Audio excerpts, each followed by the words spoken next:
Hello, NDE narrator.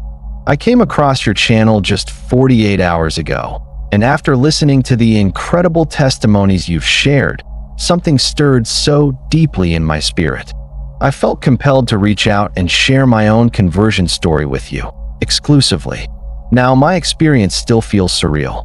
Just 5 days ago, I gave my life to Jesus Christ, and even now, I'm struggling to fully put into words what happened. On Saturday, July 6th, 2025, during the devastating Texas flood, I was inside the mosque where I serve, praying desperately for help.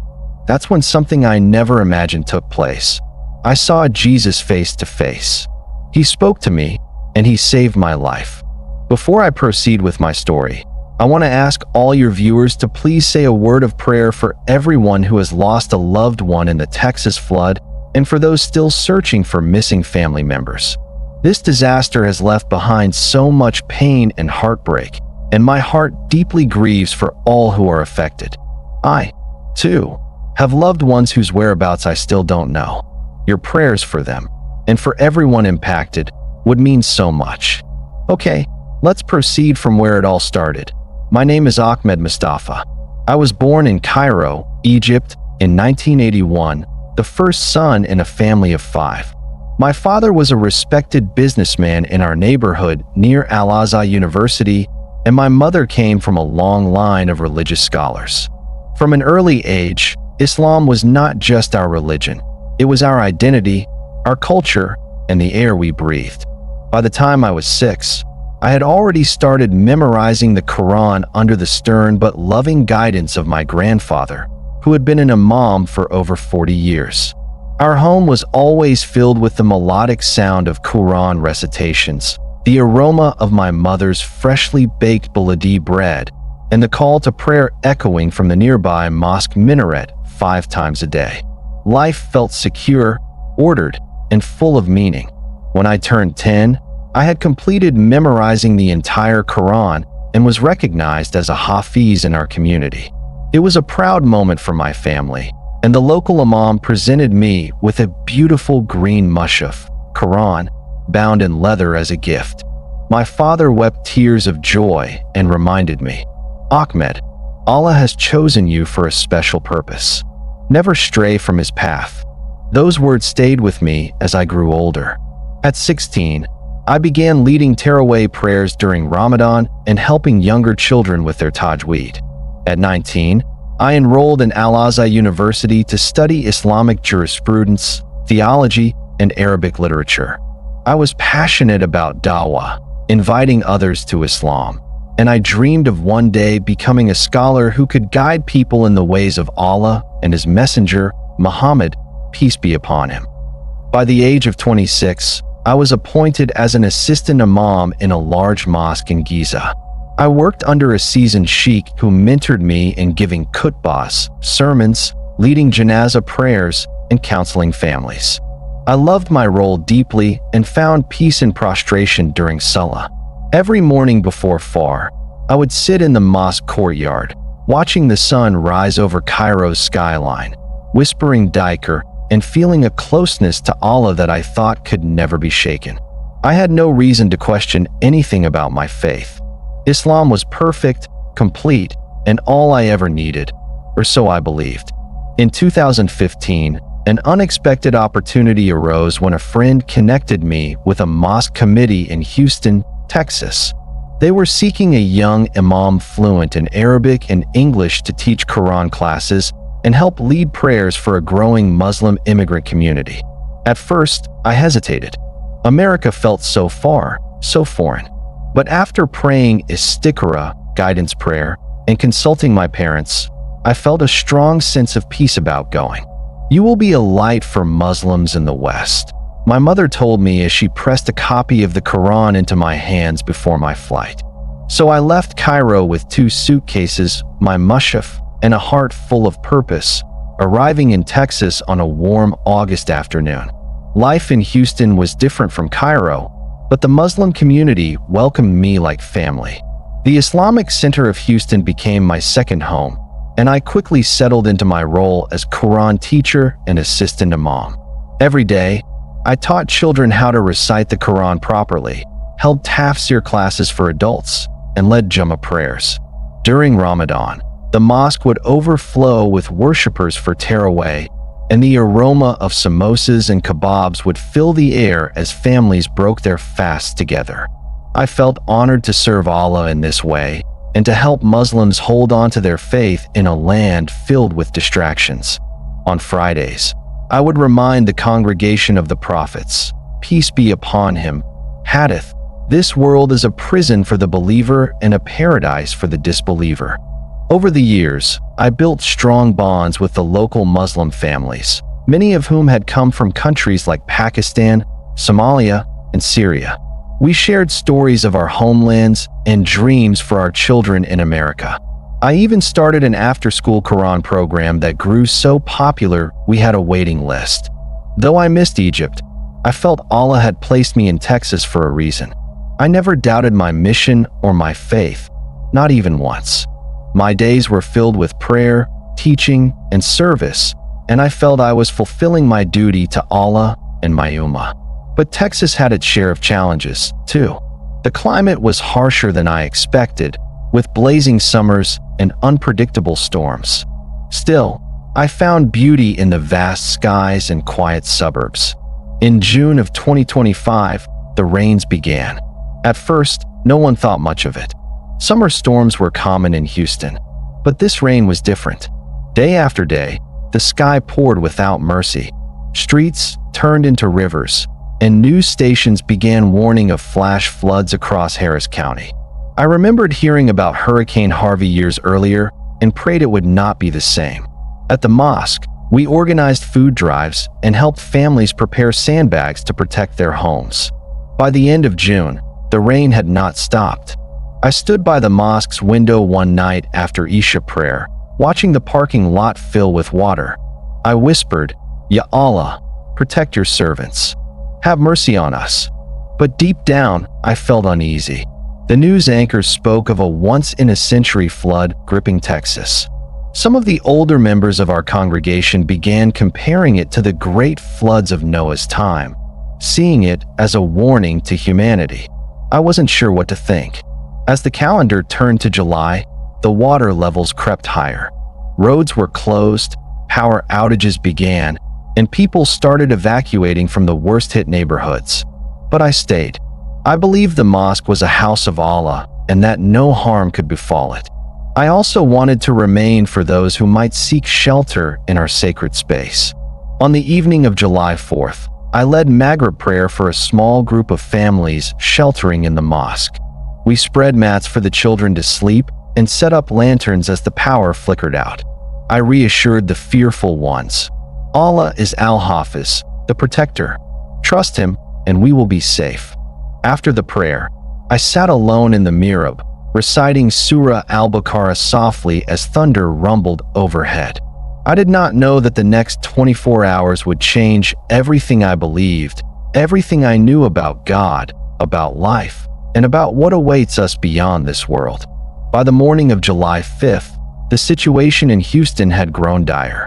I woke up before far to the sound of relentless rain pounding against the mosque windows. The air was thick with humidity, and the smell of damp carpet and wet earth clung to everything. My phone buzzed with alerts from the National Weather Service. Flash flood warning in effect for Harris County. Seek higher ground immediately. The news headlines on TV screamed in bold red. Texas flood emergency. Evacuations underway as water levels rise unprecedentedly. Outside, the parking lot had become a shallow lake. Vehicles sat half submerged, their headlights barely peeking above the water. I felt a knot of unease in my chest, but I kept whispering, "Inna lillahi wa inna ilayhi raji'un," under my breath, reminding myself that all things belong to Allah and return to Him. Families who had been sheltering in the mosque gathered nervously in the main prayer hall. Mothers clutched their children tightly, and fathers whispered hurried prayers as they peered out the windows. "Sheikh Ahmed, should we leave?" one brother asked, his eyes wide with fear. I wanted to reassure him, but deep inside I wasn't sure anymore. Still, I replied calmly. "The streets are dangerous now. It is safer here. Allah's house will not fall." Around noon, some families were evacuated by rescue boats sent by local authorities. One by one, they left in the pouring rain, carrying their children and few belongings in plastic bags. I stayed behind, determined to remain in the mosque. "This is Allah's house," I told myself. "If I am to die, let it be in sujud." Alone now, I performed their prayer, the sound of water slapping against the doors like impatient hands pounding for entry. By mid-afternoon, the water had begun seeping into the mosque. At first, it was just a thin trickle creeping across the tiled floors like a snake. I rolled up my thobe and began moving prayer rugs and stacks of Qurans to higher shelves. The cold water reached my ankles, sending chills through me. The mihrab, once a place of comfort and peace, now felt like a fragile island in a rising sea. Outside, I could hear the distant sound of sirens, helicopters, and the cries of people wading through the flood. I tried calling for help, but my phone had lost signal. ASR prayer came and went, and I stood alone in the center of the hall, my voice trembling as I recited Surah Yasin aloud, hoping the words would somehow hold back the flood. But the water kept coming, steady and unrelenting, as if the earth itself was weeping. By Maghrib, the water had risen to my knees. I waded through the prayer hall, gathering the remaining Qurans in my arms, their green and gold covers glistening as droplets splashed on them. "Ya Allah, please protect your words," I whispered, stacking them on the highest shelf I could find. The power went out suddenly, plunging the mosque into darkness except for the occasional flash of lightning that illuminated the room like a strobe light. The air was thick with the scent of wet carpet, sweat, and fear. I lit a small lantern and placed it on the minbar. Its faint glow cast long shadows on the walls, making the calligraphy of Allah's name shimmer like it was alive. I sank to my knees in the water, my thobe heavy and clinging to my skin, and cried out, "Ya Rab, have mercy on us. Save us from this fitna." But no answer came, only the sound of rain, unending and merciless. By Isha, the water had reached my waist. Every step felt like wading through cement. Debris floated past me, plastic bottles, prayer beads, a child's shoe left behind by one of the families. I tried to block the doors with whatever I could find, but the pressure of the water was too strong. A loud crack echoed as one of the wooden doors gave way, sending a wave surging into the prayer hall. The force knocked me backward, and I struggled to regain my footing, coughing as murky water splashed into my mouth. My heart pounded wildly. I climbed onto a table, clutching the lantern, and looked around. The mosque that had been my sanctuary now felt like a sinking ship. I thought of my family in Egypt and wondered if they would ever know what happened to me. "I am in your hands, Allah," I whispered, tears mixing with rainwater running down my face. An hour later, the water was at chest level. I floated briefly, holding onto the edge of the mihrab, my arms trembling from exhaustion. The lantern had gone out, and the darkness was suffocating. The Quran copies I had saved earlier were still safe on their high shelf, but I feared even that would not last. The cold water sapped my strength, and my breaths grew shallow. I began shivering violently. "La ilaha illallah, Muhammadur Rasulullah," I whispered repeatedly, clinging to the Shahida as if it were a lifeline. The roar of the storm outside grew louder, mingled with the groaning of the mosque's walls under the pressure of the flood. I thought of Noah's flood, of how only the believers were saved, and I prayed desperately that I would not be counted among the lost. But the silence from above felt heavy, and doubt crept into my mind like an unwelcome guest. The water was now so high I had to tiptoe to keep my head above the surface. My limbs felt heavy, my vision blurred, and I knew I couldn't hold on much longer.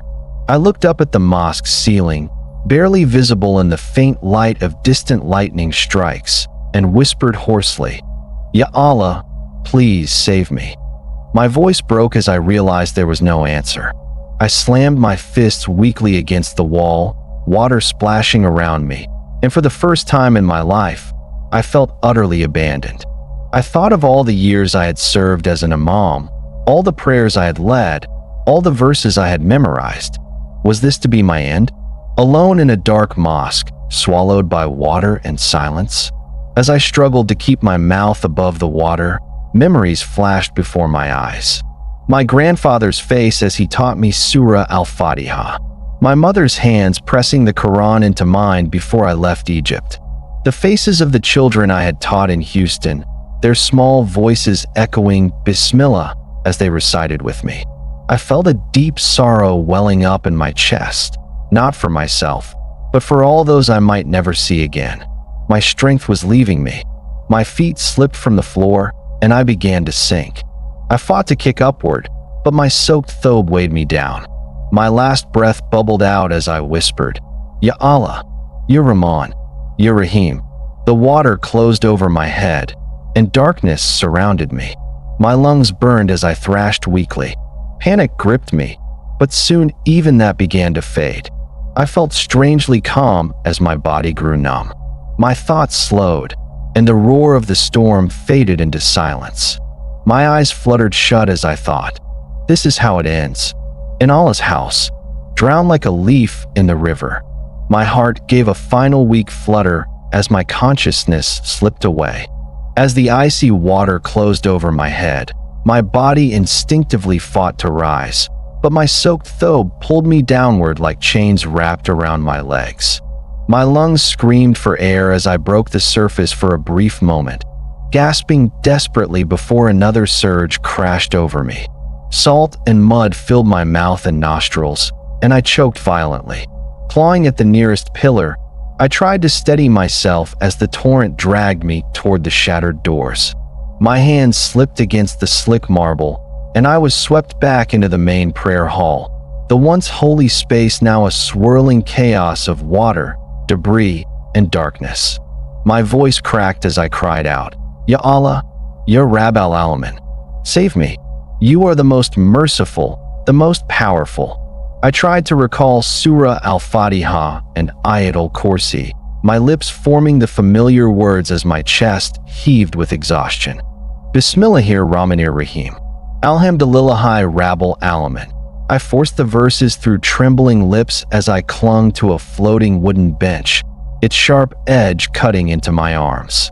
Water lapped at my chin, cold and merciless. My mind flashed back to Cairo, to the warm embrace of my mother who used to whisper these same verses over me as a boy during storms. I saw my father's proud smile the day I led my first Eid prayer in Giza, my voice strong and steady as thousands stood behind me.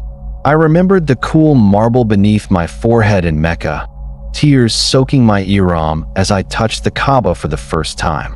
I thought of those moments, drawing strength from them, believing Allah had never forsaken me then and surely would not now. Yet the mosque creaked ominously around me, as if mocking my faith. The floodwaters surged again, slamming me against a column with a force that stole the air from my lungs. I tried to pull myself up, but my arms were weak, my fingers numb. The roar of the storm outside was deafening, mingling with the groans of the mosque's walls and the crash of floating furniture smashing into each other. Fear coiled in my stomach like a serpent. For the first time in my life, a terrible question whispered in my mind. Why is he silent? I shook my head, trying to banish it, but the thought clung like a shadow. Why has Allah not answered? Why am I left to drown in his house? I recited louder, desperate now. Allahu la ilaha illa huwa al-hayyul qayyum. La taqadu sinatu wa la nawm. The words of Ayat al-Kursi felt heavier than ever as water splashed into my mouth, choking my voice. Suddenly, a loud crack tore through the air as the mosque's main doors gave way completely. A wall of water exploded into the prayer hall, tossing me like a rag doll. I slammed into a bookshelf, the impact knocking the breath from me. Pain seared through my ribs as I went under again, spinning helplessly. My lungs burned like fire. I kicked wildly, but there was no sense of up or down anymore. only murky darkness and floating debris scraping against my skin. Panic clawed at me as my body screamed for oxygen. I opened my mouth, and foul-tasting water poured in, filling my throat. The voice in my mind grew louder now. This is the end. Allah has willed it so. Your time is over. But I didn't want to believe it.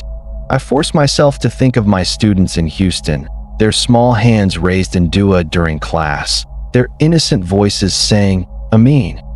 I reached out in the darkness, fingers brushing against what felt like a prayer mat, its once sacred fabric now soaked and heavy.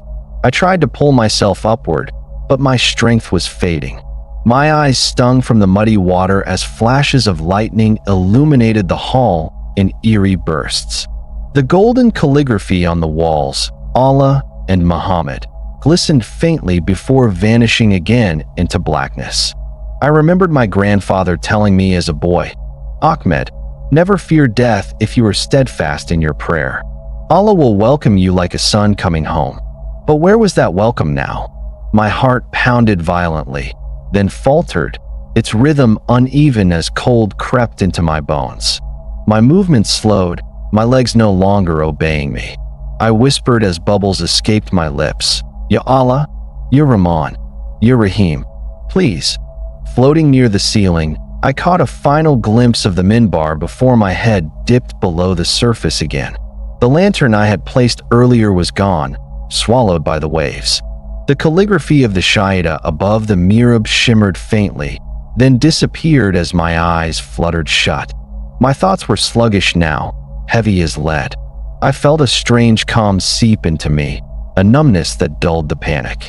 It was as if my mind accepted that this would be my grave, Allah's house, filled with his words, now my watery tomb. My chest burned sharply once, then the pain faded. My arms drifted out to my sides as I sank deeper. Somewhere far away, I thought I heard the sound of children laughing, the voices of my students reciting Surah Ikhlas in unison.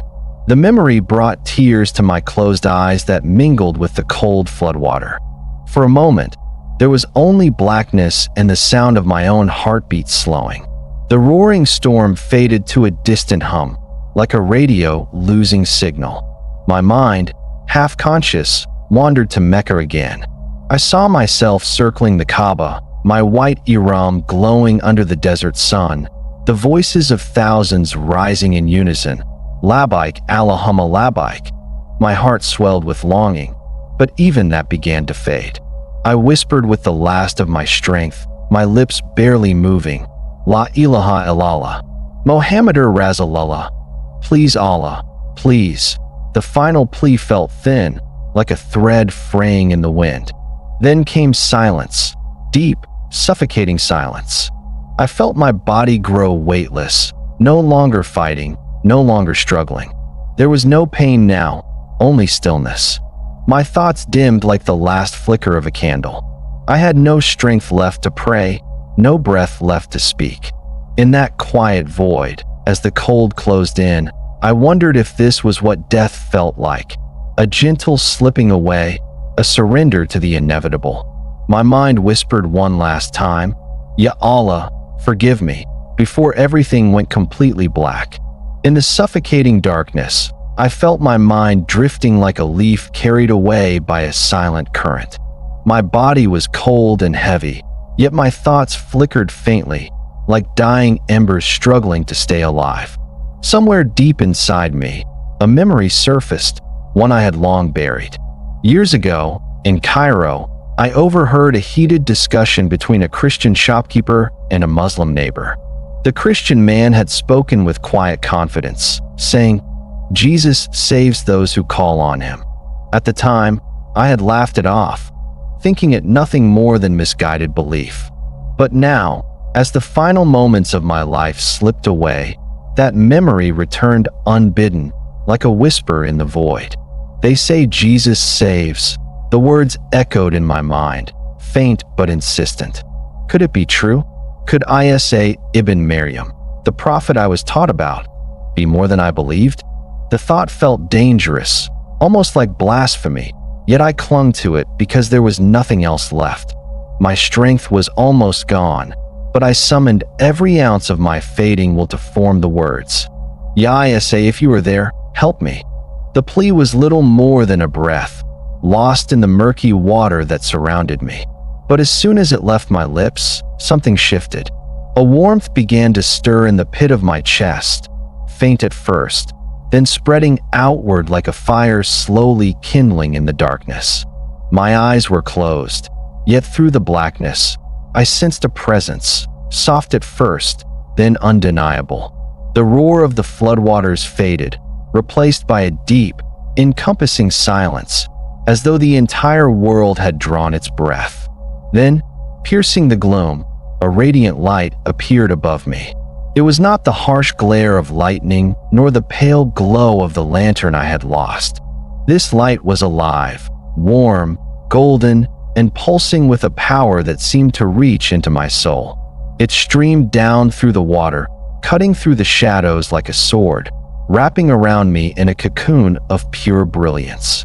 I felt weightless, as if unseen hands were lifting me from the depths. My body, moments ago a burden of pain and fear, now felt as light as air. I opened my eyes, or perhaps it was my spirit's eyes, and saw him. There above me stood a man clothed in a robe that shimmered like sunlight passing through fine linen. The fabric seemed woven with light itself, flowing around him in soft, graceful folds. His hair was like wool, yet each strand glowed with golden warmth, cascading to his shoulders as though kissed by the sun. His face radiated peace and strength, and his skin bore the hue of one who had walked under desert skies. But it was his eyes that held me captive.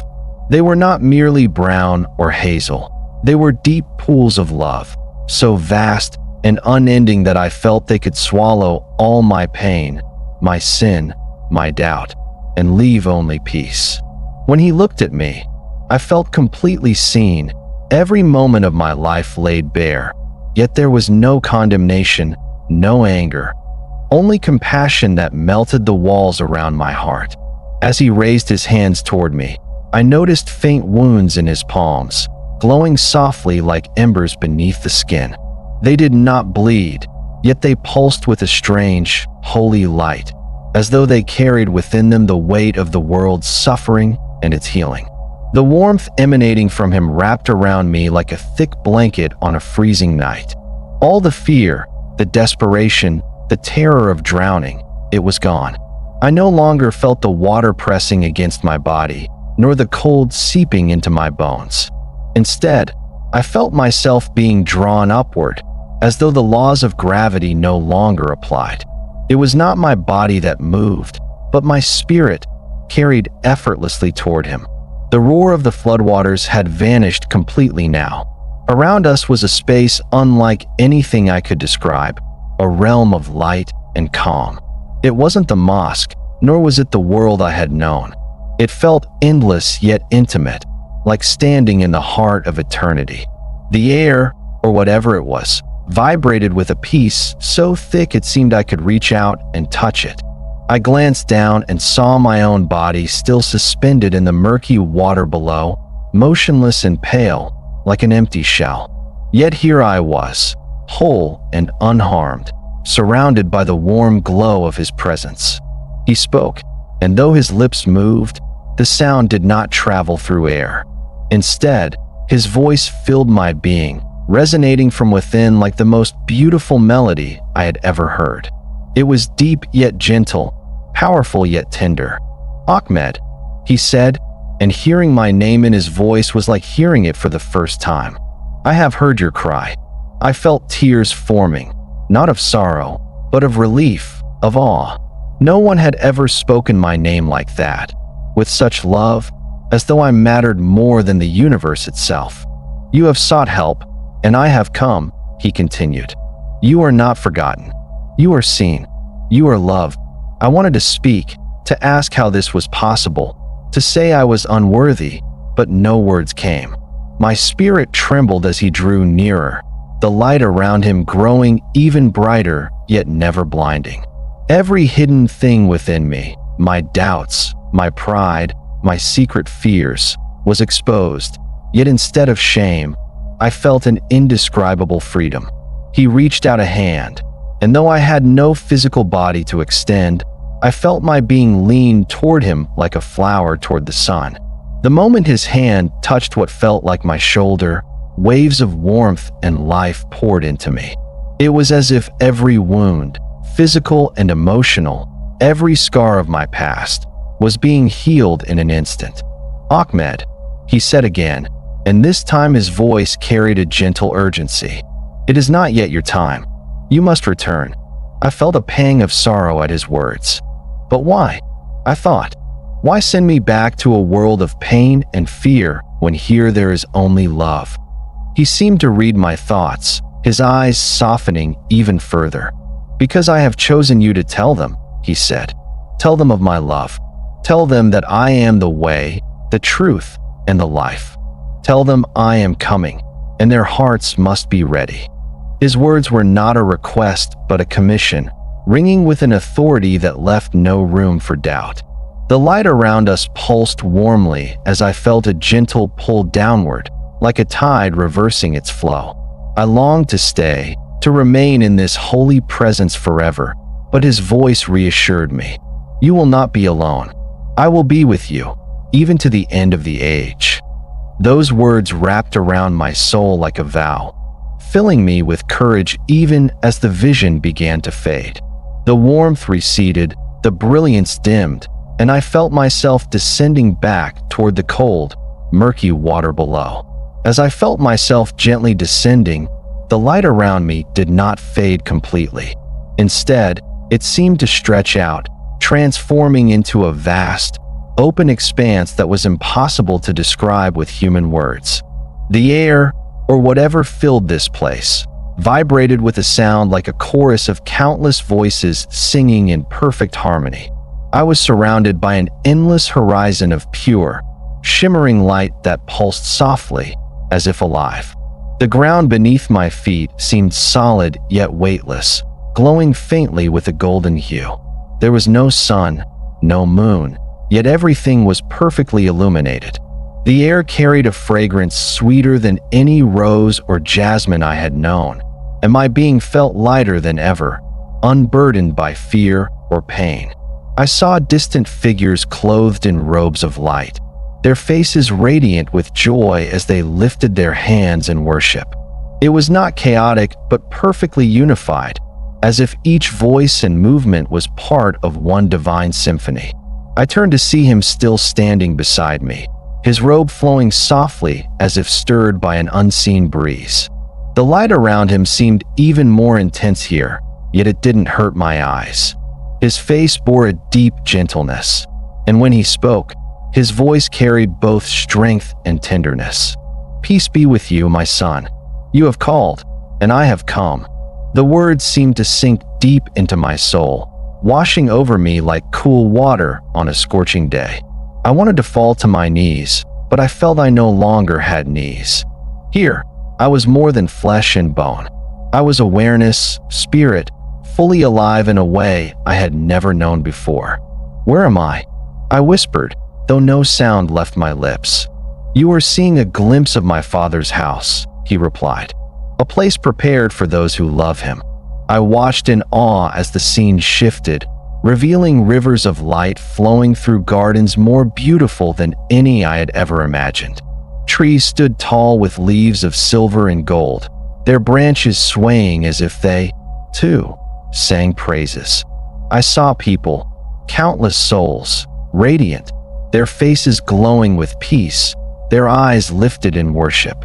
Their laughter was like music, their movements graceful and full of joy.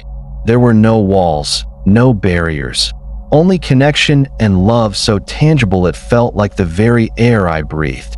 "This is what awaits those who follow me with a true heart," Jesus said. "Here there is no sorrow, no death, no pain, only the fullness of life as it was meant to be."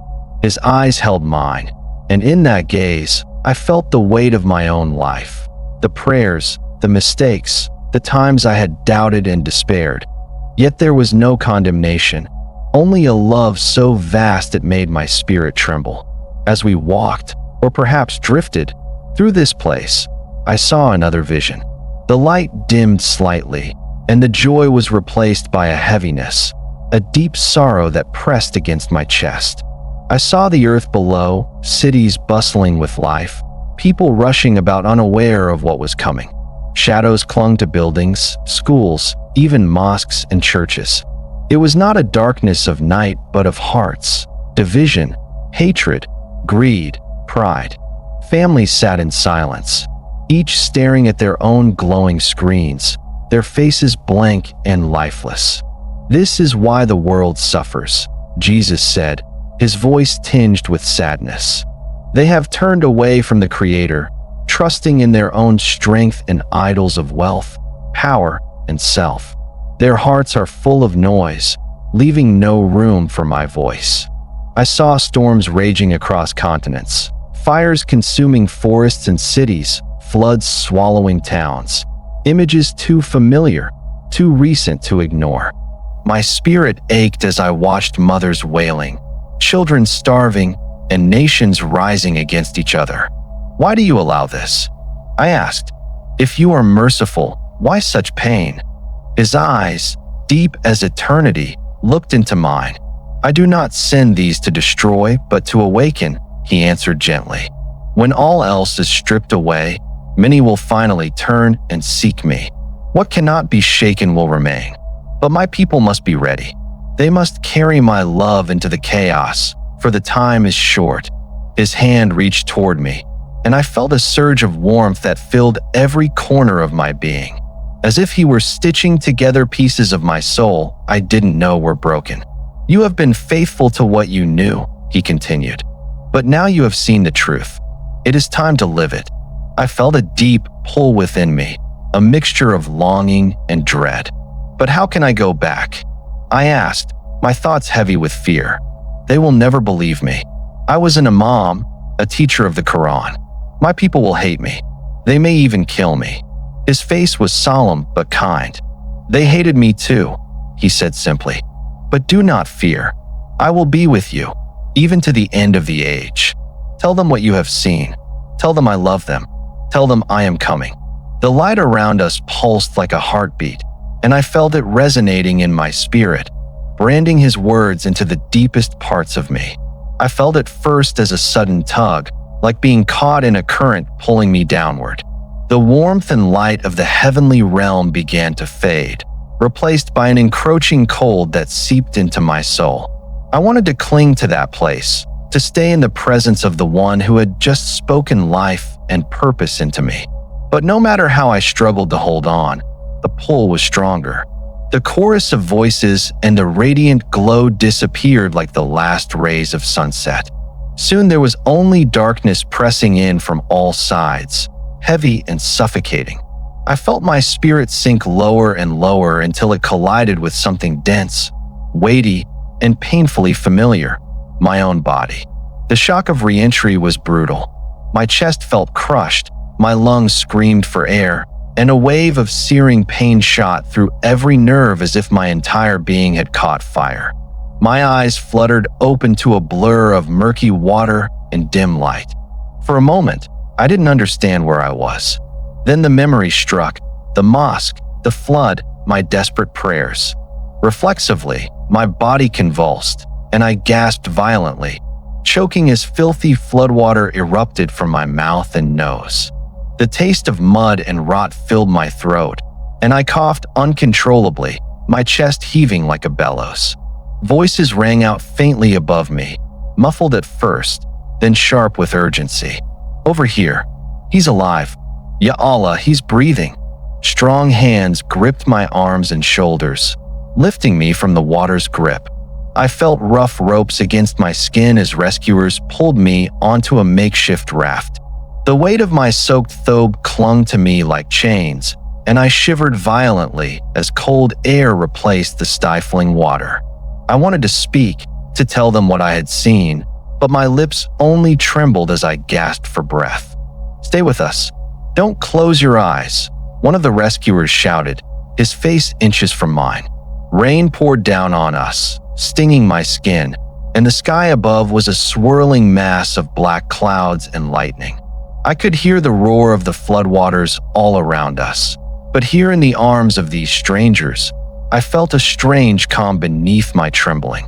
I tried to turn my head and saw the mosque in the distance, its windows shattered, walls partially collapsed, and minaret barely visible above the waterline. A deep ache filled my chest, not from pain, but from the weight of all I had lost and all I had just been shown. As the rescuers paddled toward a waiting boat, I heard one of them whisper in awe, "He should not be alive. We checked this place hours ago. There was no sign of him." Once aboard the rescue boat, I was laid flat on a cold metal surface. Paramedics swarmed around me, their faces pale and focused. "No pulse for nearly 15 minutes, one said in disbelief. "But he's back. How is this possible?" Another pressed a stethoscope to my chest and looked up. "Weak, but steady. He's fighting." Oxygen was placed over my mouth and nose, and warm blankets wrapped tightly around my shivering body. I caught fragments of their conversation. "This is a miracle. Drowning victims don't come back like this. Did you see the mosque? He was in there all alone." Their words faded in and out as my eyelids drooped, my body overwhelmed by exhaustion and cold. Yet even in my weakness, I felt a deep sense of knowing, a quiet certainty that my survival was no accident. The ride to the emergency shelter was a blur of flashing lights, shouting voices, and the steady hum of the boat engine cutting through the floodwaters. Each jolt sent pain through my ribs, but I didn't cry out. My mind was elsewhere, replaying the moment I had seen him, the light, the voice, the call to return. It felt unreal now, like a dream too beautiful to be true. But when I closed my eyes, his face was still there, and his words echoed through me. "You must tell them." I gripped the blanket tighter, my knuckles white. "How, Lord? How can I tell them? Will they even believe me?" A soft inner voice seemed to answer, "Do not be afraid. I will be with you." When we arrived at the shelter, I was wheeled on a gurney into a crowded gymnasium converted into an emergency ward. The air smelled of antiseptic, wet clothes, and fear. Families huddled under blankets along the walls, children cried softly, and medical staff rushed from one cot to another. A doctor with tired eyes and a streak of mud on his cheek leaned over me, shining a flashlight into my pupils. "Sir, can you hear me? What's your name?" My voice cracked as I whispered, barely audible, "Ahmed Mustafa." He froze for a moment, recognition flashing in his eyes. "The imam from the mosque? They said you were lost." I tried to nod, but my neck felt too weak. He glanced at the nurse beside him and muttered, "This is unbelievable. No heartbeat for minutes, yet he's back. I've never seen anything like it." Hours passed in a haze of 4 drips, whispered prayers from those around me, and the faint hum of generators keeping the shelter lights alive. I drifted in and out of sleep, my mind swinging between the chaos of the flood and the peace of the vision. At one point, I awoke to see a small child staring at me from the next cot, his eyes wide and curious. I wanted to smile at him, to offer comfort, but my lips barely moved. Instead, I whispered softly, "Jesus." He came. The words startled even me, and I turned my head away, afraid of the reaction if anyone had heard. My heart pounded, not from fear of rejection, but from the weight of the message I now carried. As night fell, the shelter grew quieter. The cries had subsided to soft murmurs, and most of the lights had been turned off to conserve power. I lay on my cot, staring at the dark ceiling, my body wrapped tightly in a thermal blanket. The sound of rain still tapped against the roof, but inside, there was an eerie calm. Alone with my thoughts, I felt the tears come, not from physical pain, but from the overwhelming reality of what had happened. I had drowned. I had seen death. And yet, I had been sent back, not by chance or luck, but by the one who had found me in my hopelessness. My fingers gripped the edge of the blanket as a silent prayer formed in my heart. "Lord Jesus, help me to be strong. Help me tell them what you showed me." For the first time, I spoke his name without fear.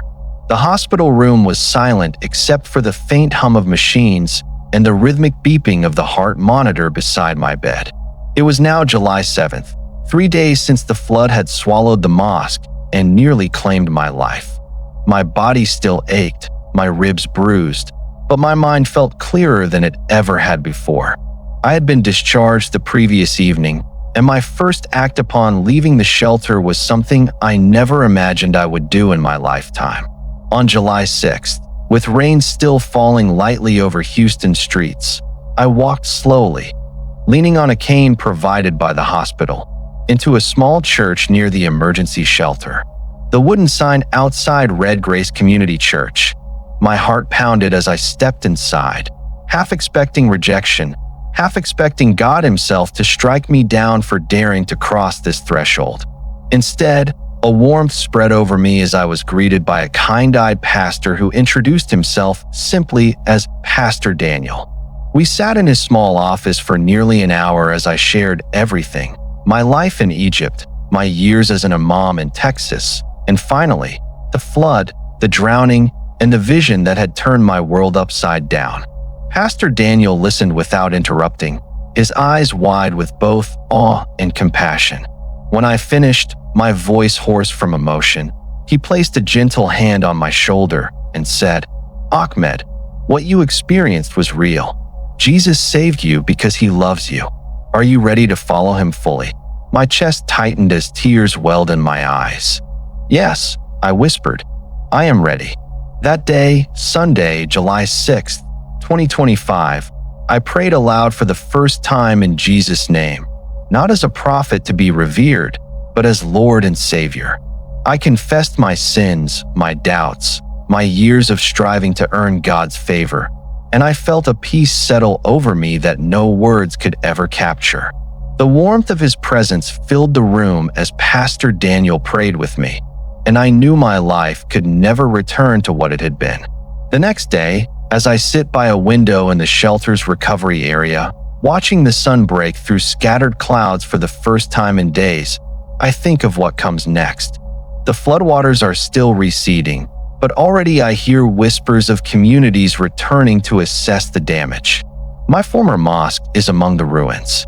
I know when news spreads that I survived, many in the Muslim community will come to see me, some out of relief, others out of curiosity. But what will they say when they learn I no longer identify as the imam they trusted? I can already imagine the disappointment, the anger, even the hatred in their eyes. He has betrayed Islam, they will say. He was deceived. Some may try to silence me. Others may sever ties completely. But even knowing all this, my heart is steady. Jesus told me to speak, and I will obey. I have begun writing down every detail of my experience while it is still fresh. The prayers, the struggle, the light, and his voice. When the time is right, I will share it.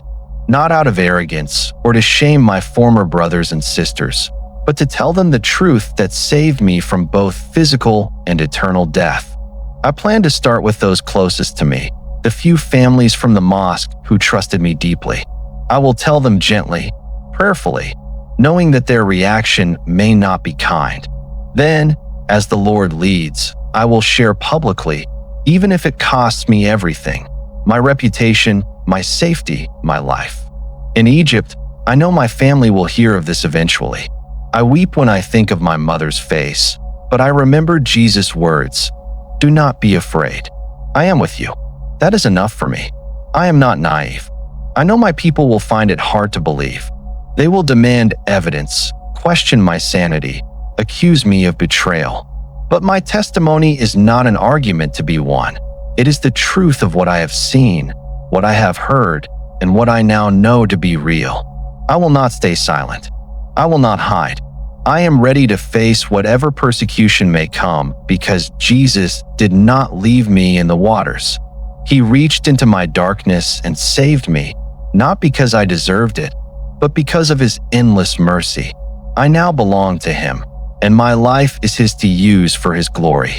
To my Muslim brothers and sisters who may one day hear my story, I say this: I do not share these words in hatred or pride. but in love. I was once where you are, faithful to prayer, fasting, seeking God with all my strength.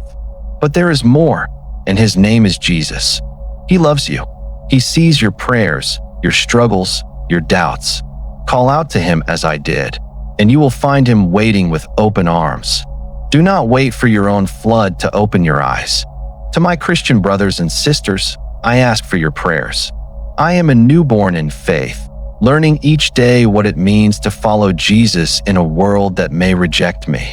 Pray for strength, for wisdom, for courage to stand when the storm of persecution comes. This is my message to all who will listen. Jesus is real. He saves, and he is coming again. Prepare your hearts. Turn to him now. Do not wait for the waters to rise. Do not wait for the earth to shake. He is calling you even now in the quiet, in the storm, in the longing of your soul. Answer him.